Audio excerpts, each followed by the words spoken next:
Welcome to my মা kitchen. আজকে আমি আপনাদের দেখাবো একটা ভাজি আইটেম। এটা হচ্ছে কাঁকরোল, ডিম দিয়ে কাঁকরোল ভাজি। তো আমি এখানে হাফ কিলো কাঁকরোল নিয়েছি। জাস্ট এভাবে কুচি কুচি করে কেটে আপনি আপনার পছন্দ মতো কেটে নিতে পারবেন। সাধারণত ভাজিগুলো আমরা এরকম করেই কেটে থাকি, তাই আমি এভাবে নিয়েছি। সাথে আমি মাঝারি সাইজের একটা আলুকেও এভাবে চিকন চিকন করে কেটে নিয়েছি। আমি এর সাথে একটা ডিম দিয়ে এটা ভাজি করে দেখাবো, মজাদার এই ডিম দিয়ে কাঁকরোল ভাজি। চলুন দেখি এটা কিভাবে ভাজবো। আপনাদের সরাসরি আমি রান্নার প্রসেসে চলে যাচ্ছি। দেখতে পাচ্ছেন আমি এখানে একটা প্যান বসিয়ে দিয়েছি, ফ্রাই প্যান। এবার এর মাঝে আমি তেল দিয়ে দিব। সয়াবিন তেল দিচ্ছি আমি এখানে প্রায় 4 টেবিল চামচ পরিমাণ তেল দিব। যেহেতু আমি হাফ কিলো ভাজতেছি তাই একটু তেলটা বেশি দিচ্ছি। এবার এই তেলের মাঝে আমি কাঁচামরিচ দিয়ে দিচ্ছি কিছু। মাঝখান থেকে ফালি করা কাঁচামরিচটা দিয়ে দিলাম, যাতে করে মরিচের একটা সুন্দর ফ্লেভার ছড়িয়ে যায়।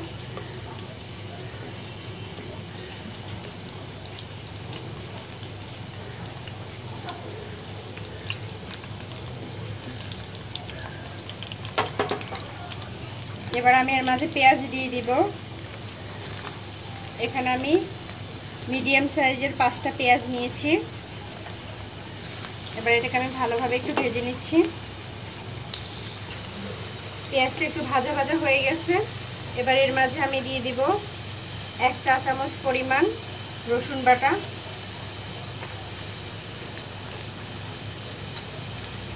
হাফ চা চামচ পরিমাণ আদা বাটা,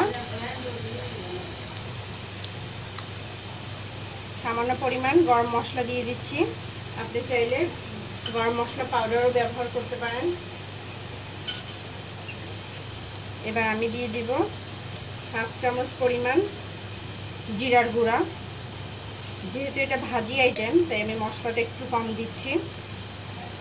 এবার এটাকে আমি ভালোভাবে কষিয়ে নিচ্ছি আবার একটু। মশলার স্মেলটা চলে গেছে। এবার এর মাঝে আমি দিয়ে দেব 1 চা চামচ হলুদের গুঁড়া, 1 চা চামচ মরিচের গুঁড়া। ঝালটা আপনি পছন্দ মতো নিয়ে নেবেন। এবার এটাকে আমি আরেকটু কষিয়ে নেব, জাস্ট দুটো নাড়া দিয়ে নিচ্ছি। এবার এর মাঝে আমি পানি দিয়ে দিচ্ছি পরিমাণ মতো একটু কষানোর জন্য।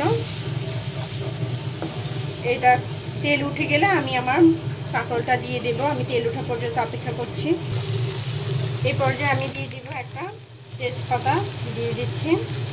কাঁকরোল ভাজিটাতে তেজপাতা ফ্লেভারটা আমার ভালো লাগে তাই দিলাম। আপনি চাইলে এটা অ্যাভয়েড করতে পারেন। এবার আমি দিয়ে দেব কাঁকরোলগুলো।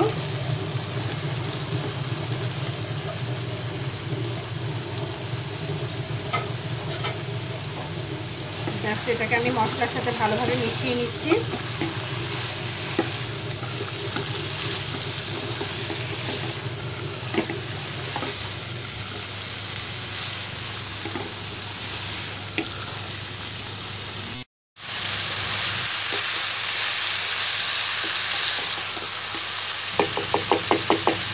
এবার আমি এটাকে ঢেকে দেব 5 থেকে 6 মিনিটের জন্য। এটা একটু ভাজা ভাজা হোক, এর সাথে সাথে আমি এটাকে নেড়ে দেব। ঢেকে দিচ্ছি আমি।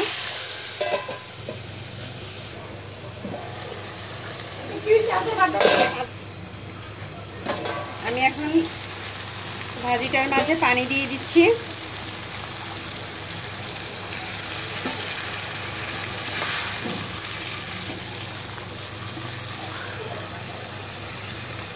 এবার এটাকে আমি ঢেকে দেব সিদ্ধ হওয়া পর্যন্ত। পানিটা একবারে শুকিয়ে যাবে, ততক্ষণ পর্যন্ত আমি এটাকে ঢেকে রাখছি। জাস্ট এই পর্যায়ে আমি এখন পরিমাণ মতো লবণ দিয়ে দিচ্ছি, যে যতটুকু খান। এবার এটাকে আমি আবার একটু নেড়ে চেড়ে দিব।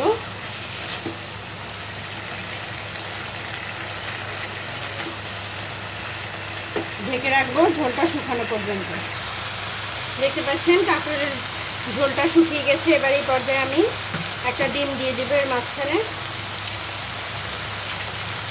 এবার খুব দ্রুত এটাকে মিক্স করে দিতে হবে কাঁকরোলের সাথে, যাতে ডিমটা জমাট বেঁধে না যায়।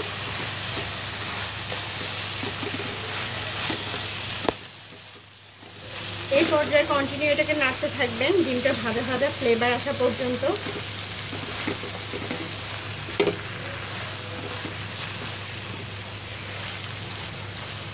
দেখতে পাচ্ছেন ডিমটা ছড়িয়ে গেছে, সবগুলোর সাথে মিক্স হয়ে গেছে। জাস্ট ভাজা ভাজা গ্রান আসা পর্যন্ত আমি এটাকে ভাজতে থাকবো। এখন আর ঢাকনা দেওয়ার প্রয়োজন নেই। ঢাকনা খুলে এটাকে আমি ফুল আছে এখন ভাজবো, ভাজা ভাজা একটা স্মেল আসা পর্যন্ত।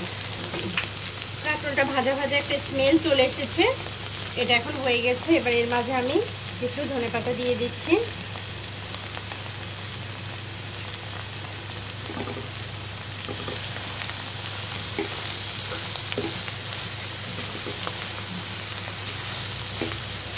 এবার চুলাটা আমি অফ করে দিব। আমি একটা বাটিতে নিয়ে আপনাদের পরিবেশন করে দেখাবো। তৈরি হয়ে গেল আমার মজাদার কাঁকরোল, ডিম দিয়ে কাঁকরোল ভাজি। আপনারা বাসায় অবশ্যই ট্রাই করবেন, আশা করি ভালো লাগবে খেতে। আমার রেসিপিটি ভালো লাগলে আমার চ্যানেলকে সাবস্ক্রাইব করতে ভুলবেন না। সবাই ভালো থাকবেন, সুস্থ থাকবেন, আমার জন্য দোয়া করবেন। আল্লাহ হাফেজ।